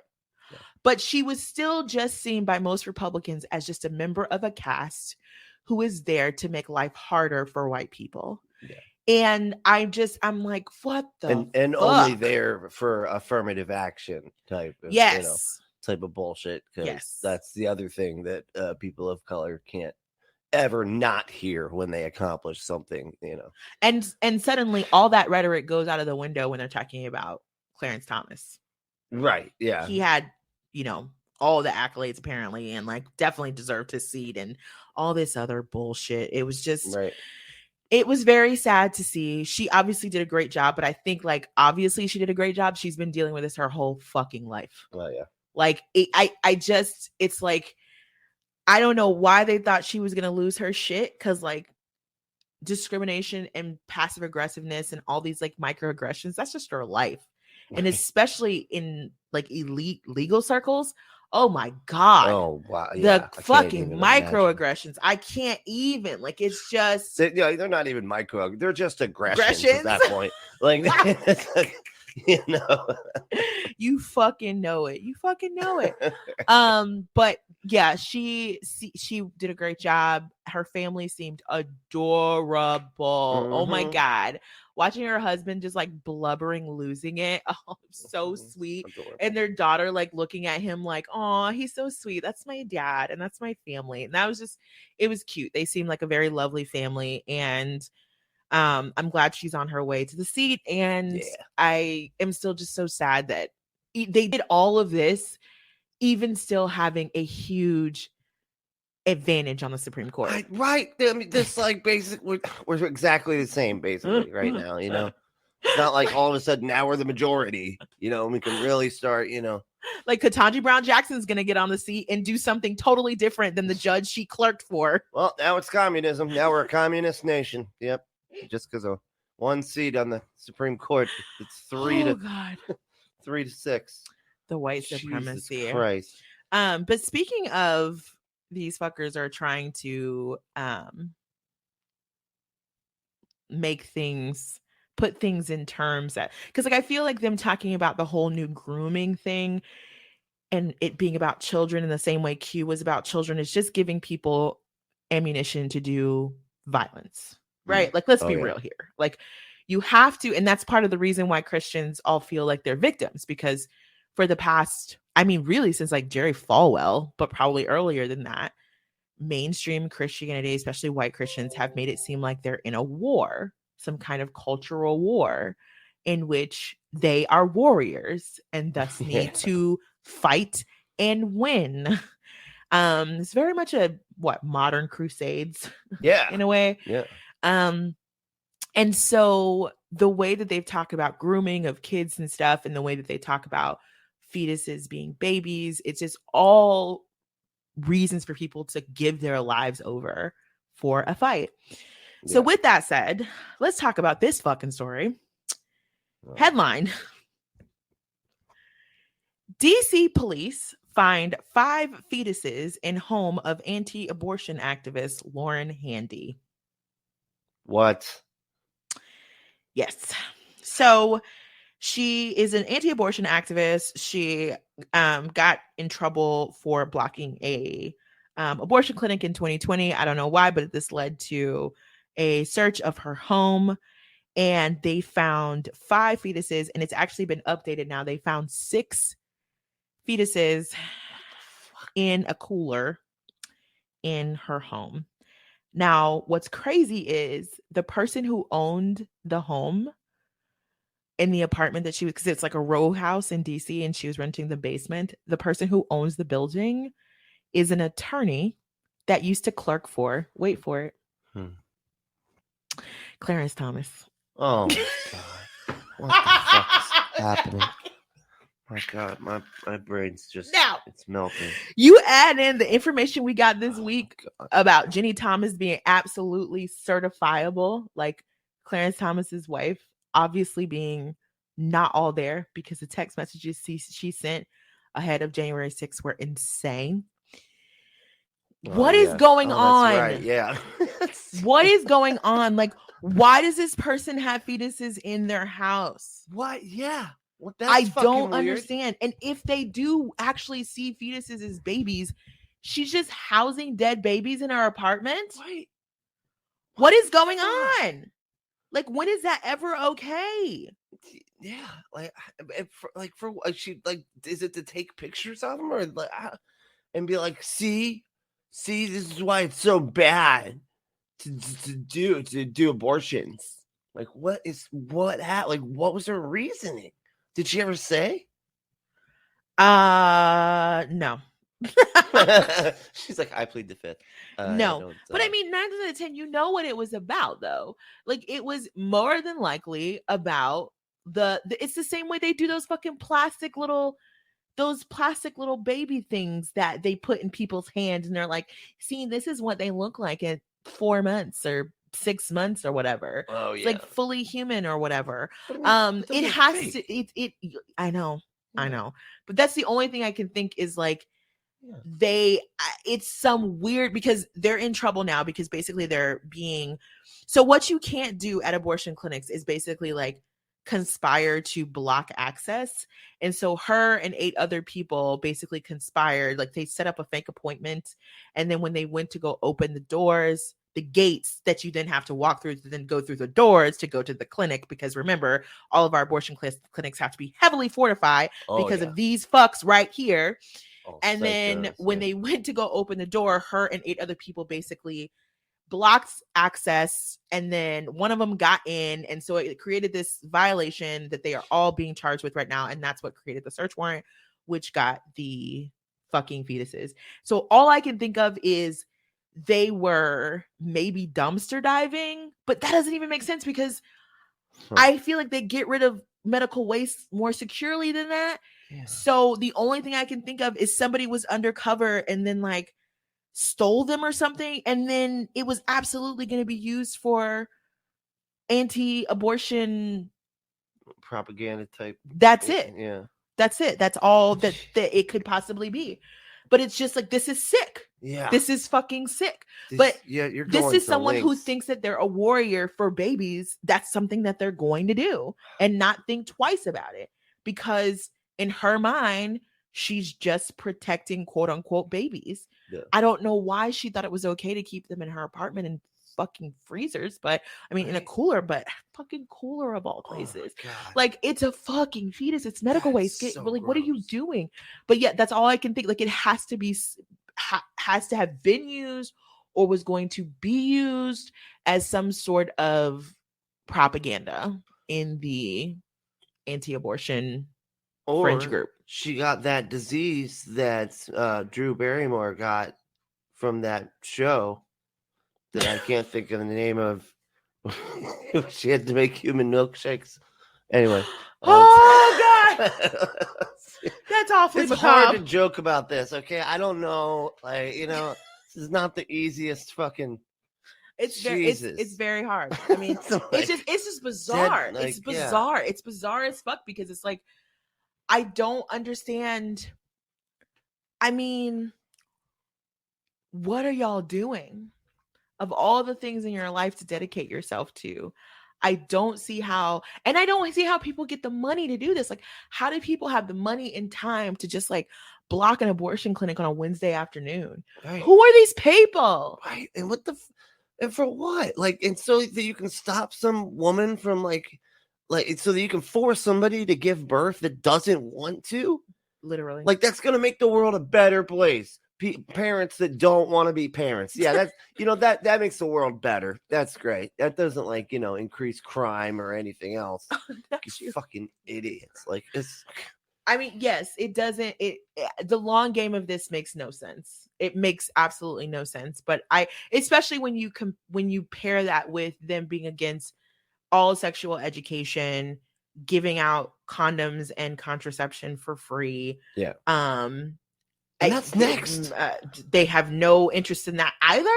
So I don't know if I don't know what the end goal is, other than just like ending all abortion, and that's it. But now they're even talking about going after birth control.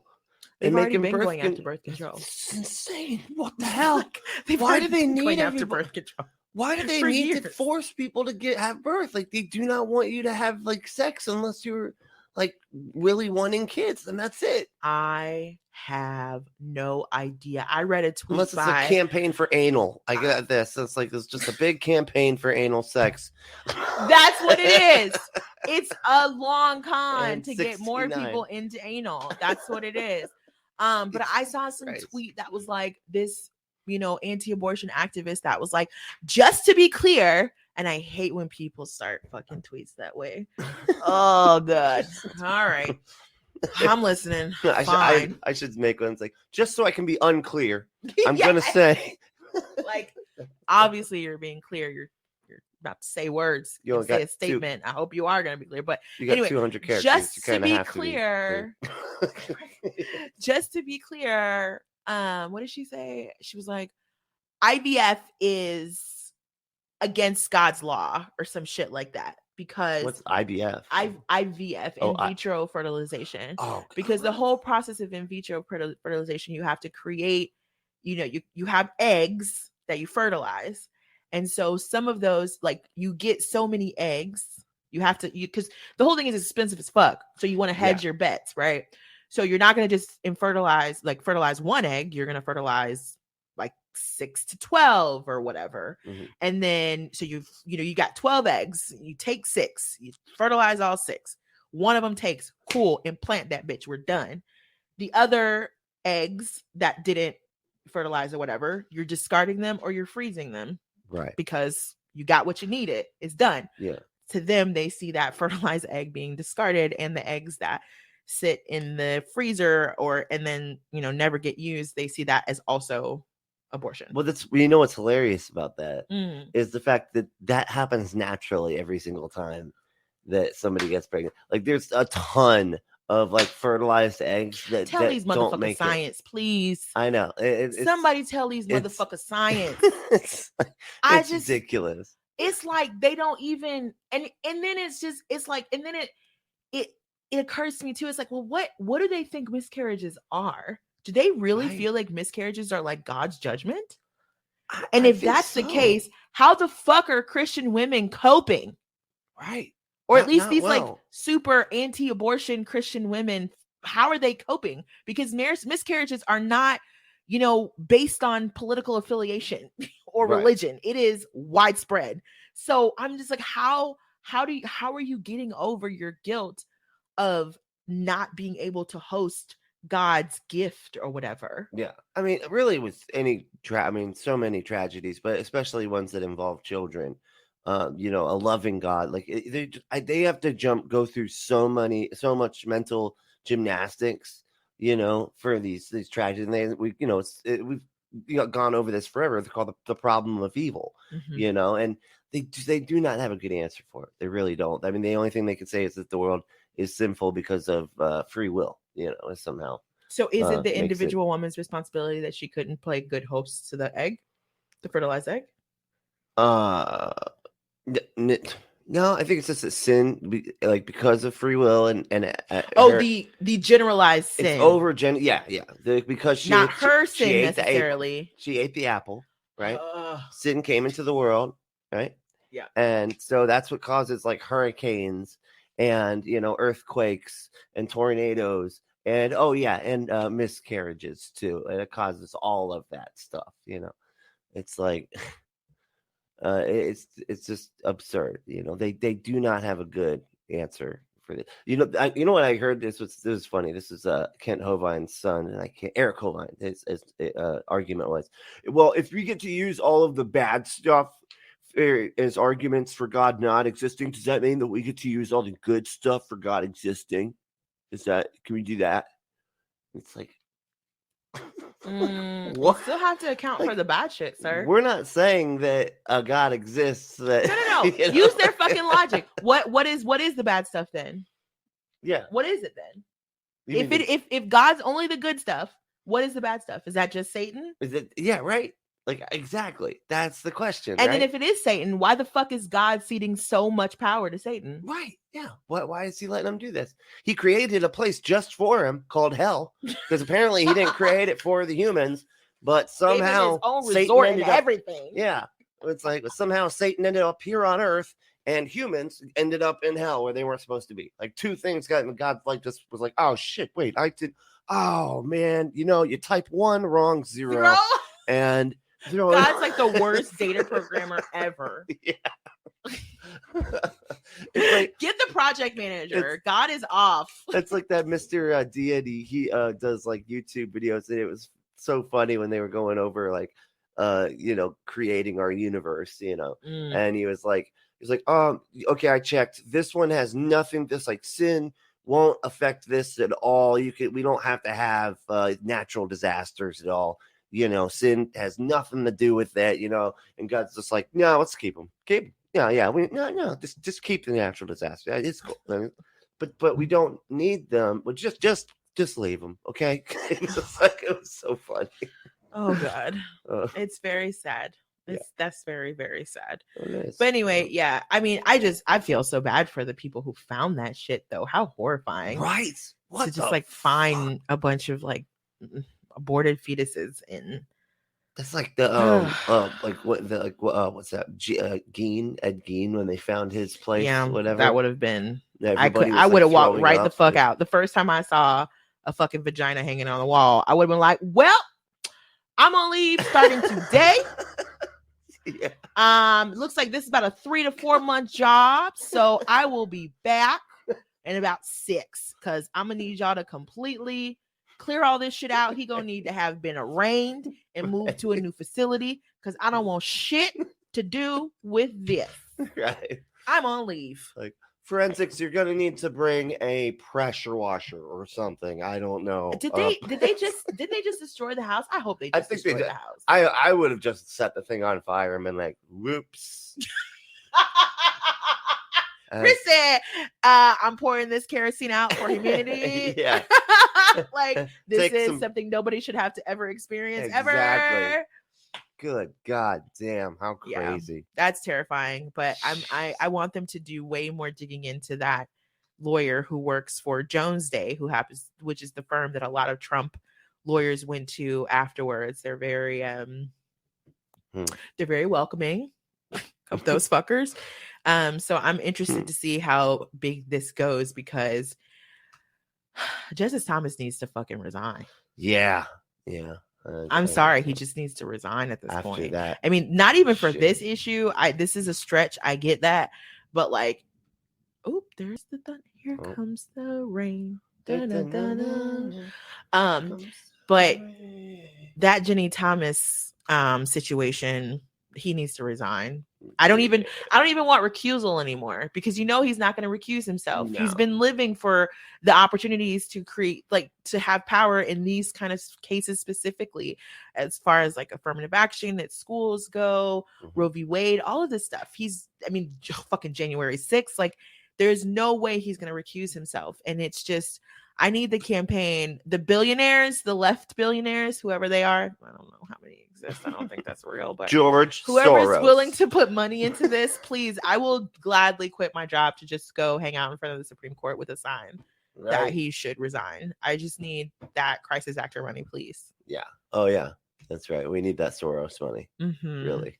Gladly we'll pick up stakes. Yeah, so yeah, that's what some headlines, huh? Yeah. Oh, I got one last headline. That's kind of sad. Did you know Bruce Willis is retiring? Unwillingly? Really? Yes. Because he has aphasia, which they're not saying, but is usually connected to a stroke. So he can't really speak. And when he speaks, it's like garbled and you can't really understand him. So he's had to retire from movies. And so Bruce Willis, hope you feel better. Hope you get better. That fucking sucks, bro. But also, you've had an amazing run. Yeah, and and honestly, by the end there, I'm sorry. I mean, I know this is a sad story and everything, but holy shit! Brent says the shit you didn't need to say. Go ahead. Some of these movies. Dude, I think you probably should have retired quite some time ago. I'm literally trying to think of a movie. But I am sad that this happened. Okay, I'm not even gonna do 10 years. 5 years. Name a movie in the past 5 years that Bruce Willis has done that I've wanted to say. Yeah, I think Live Free or Die Hard was the last good movie that he's done. And you a damn lie, because Live Free or Die Hard was not good. What? You didn't think that? The one with Justin Long. Oh, I'm thinking of the fifth one. What was the fifth one called? No, the fifth one was like A Good Day to Die Hard. A Good Day to Die Hard. And I'm pretty stupid. sure that was, dude, that movie was done in 2013. Wow. This is what I'm saying, 5 years. Let's see, Surrogates. Surrogates. Okay, Surrogates is good. 2009.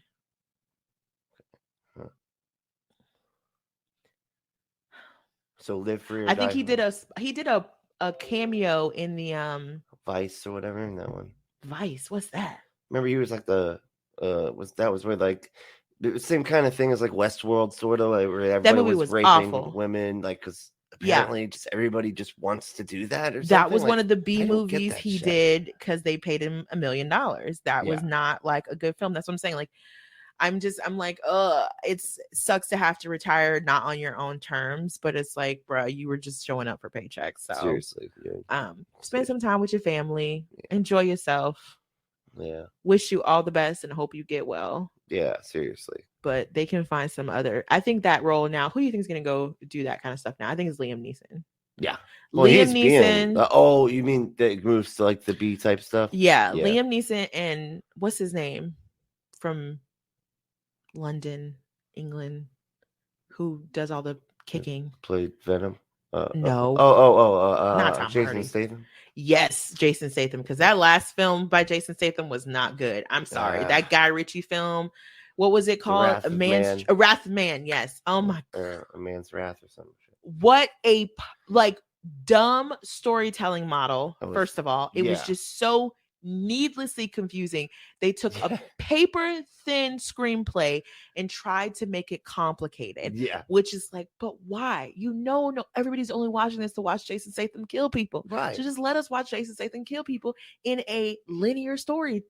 Yeah, like, I don't understand why. We're all over the fucking place. All over the place. Movie. And then it still didn't make sense towards the end. Still had questions to go.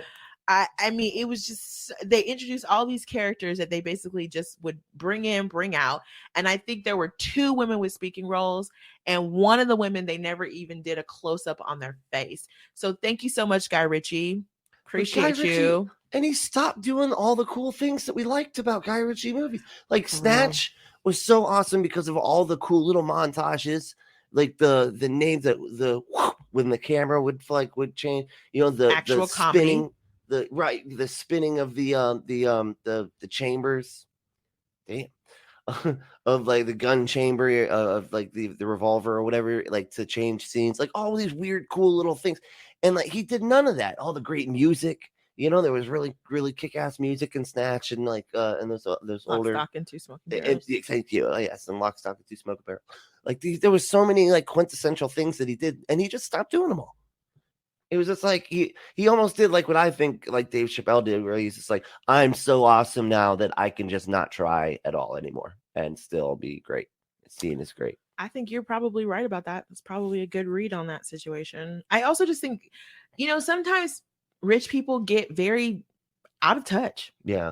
It's okay. It happens. You no longer, just like I feel like part of, I don't even want to go rehash that, but it's just like rich people get to a point where at some point they're not as in touch with like what art. I'm sorry, they're just not. Mhm. And it's at least the art that us plebes like to imbibe. And so I'm like, I wish you would just retire. Yeah. Just retire. But you know, you can't force anybody to retire. That's ageist. So No, yeah. But I'm glad we got to do a little bit of a of Weeby Nerdin' sort of. Because we didn't get a chance to do the movie. Yeah, we talked about one. We didn't get a chance to do our full version one, which it's coming. It will be coming. We got a bunch to talk about. So yeah, including the Batman. yeah, the Batman. Yeah. But thank you so much for listening. Please give us a 5-star review wherever you can review us. Please head over if you can or have the ability to Unapologetics or patreon.com/unapologetics, spelled like the show. If you have free time on a Wednesday night, very late at 11:30 Eastern Standard Time, you can watch us on. You can watch the Unapologetics panel stream, which is really the Left at the Valley gang, just all watching videos and making fun of stuff of like right wing watch Twitter. And shoot, if you want to email the show, it is unapologetics666@gmail.com. Let us know what how we're doing, and all that sort of stuff. Yes, and if you want us to talk about something specifically, please let us know. Yeah.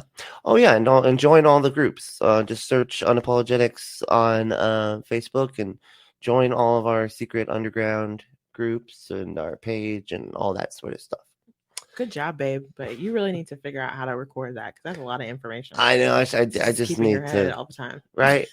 I need to just have just like so I can just push play and it'll just do it. Mm-hmm. But hey, what do we say to the haters, discriminators, and master baiter shamers? Fuck off.